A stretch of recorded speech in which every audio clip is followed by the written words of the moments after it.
we shall be having part 2 of marriages and relationships service.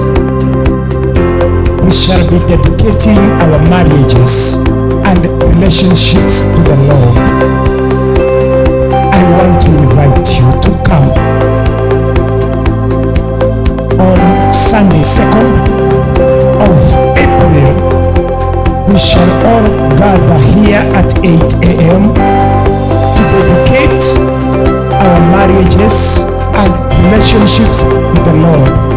Kama uko na ndoa ama uhusiano unaotegemea ya kwamba Mungu ahifadhi na inue ndoa hiyo ama uhusiano huo, ninakualika Jumapili ijayo tarehe 2 mwezi wa 4 hapa Gospel Embassy Chapel Kakamega.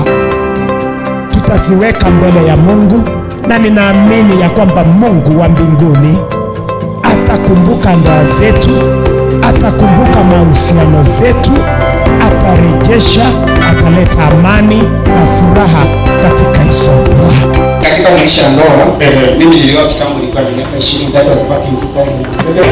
So I will shout, you have to sing somewhere. I welcome every one of you to join us from any part of this country and this world. Unapotusikia and you have faith that your relationship shall be restored, please join us on the 2nd of April and the Lord will do it for you in the name of Jesus.